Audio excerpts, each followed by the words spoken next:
SMU political science professor Matthew Wilson, thank you so much for joining us. As always, we appreciate it. As you know, Florida Governor Ron DeSantis is coming to Texas this weekend. He'll be speaking to Dallas County Republicans. And then before that, he's speaking to the Harris County GOP. How significant is this given the context of 2024 and the presidential primaries? Well, I think it's a definite signal that DeSantis intends to run for president. I think people have suspected that for some time. He's not a formally declared candidate, but there's really not another reason for the governor of Florida to be speaking to county Republican parties in Texas. So this certainly signals that he has national ambitions. It certainly signals that he's gearing up for a presidential run.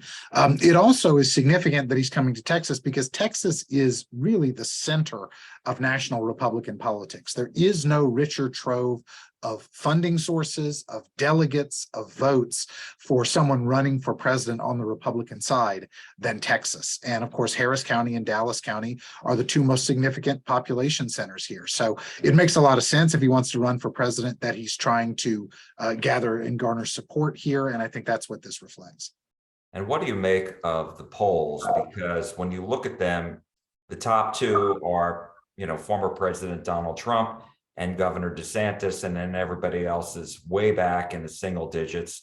Some polls show a wider gap between the former president and DeSantis, but nonetheless, they are the top two.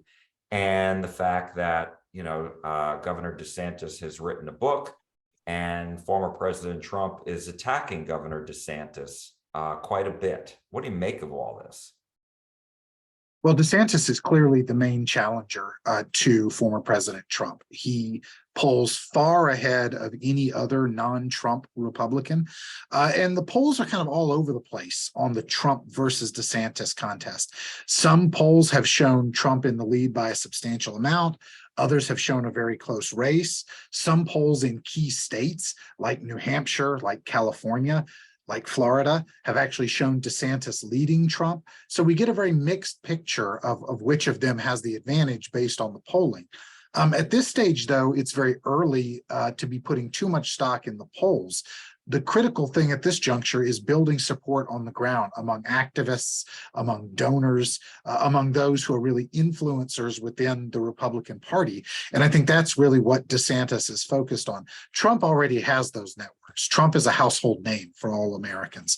DeSantis is widely known among those people who are really engaged in politics, but perhaps less so among those who only kind of casually pay attention to politics. So the big mission for DeSantis is going to be to close that name recognition gap with Trump. And I think he's assiduously to do that. Yeah, Republicans that I've spoken with have told me there are those who are in Trump's camp regardless. And there are those who want to keep an open mind and want the process of the primaries to go through. They want to see what both candidates and others have to say about all this. Right. And so what is the challenge for DeSantis in these coming months? Well, I think the polling suggests that most Republicans would prefer someone other than Trump to be the Republican nominee. Trump has a hard core of support. It's maybe 30 to 35% of the party that are absolute Trumpers, and he is clearly going to be their first choice. But that leaves 65% or so who would like someone else. Now, the key for DeSantis is to become the candidate for all of those people who want someone else. And so the key thing for him will be to clear the field relatively quickly of the other people who have declared, the Nikki Haley's, the Mike Pompeo's, the other potential candidates, because all that those other candidates will do is to divide the anti-Trump sentiment and support within the party. So coalescing that anti-Trump sentiment within the Republican Party is really job one for DeSantis. And we have to mention, obviously, Governor Greg Abbott and Texas Senator Ted Cruz. And it seems as if, Governor Abbott hasn't written any book that I'm aware of. He hasn't traveled really to other states. So it seems like even though he won't come out and rule out a run, he hasn't given any indication that he is. And when I asked Senator Ted Cruz about whether he would rule out He didn't go there. He just, all he would say is there'll be plenty of time to talk about 2024. But at the same time, he says he is focused on running for re-election in the Senate. So what do you make of both of them?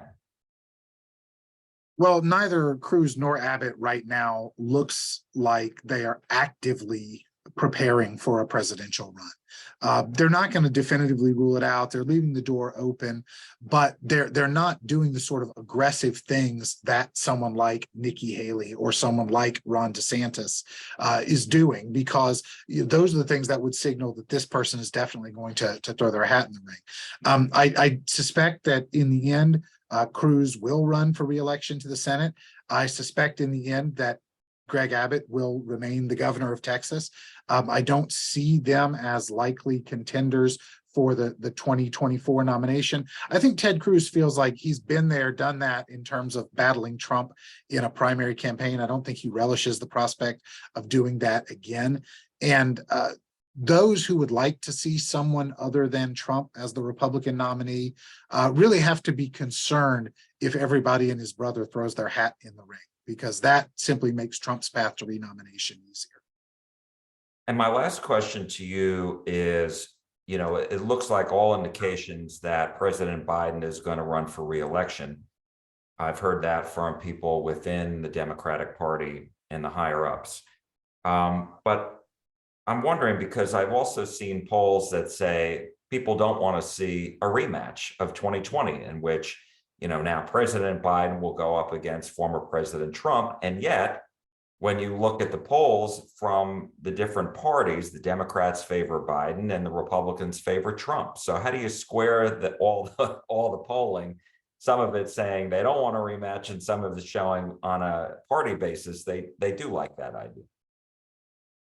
Well, there's a difference between saying I'd like someone other than Biden or I'd like someone other than Trump, and settling on exactly who that other person is. Because it's true, most Democrats would prefer that Joe Biden not be their nominee in 2024. Most Republicans would prefer that Donald Trump not be their nominee in 2024.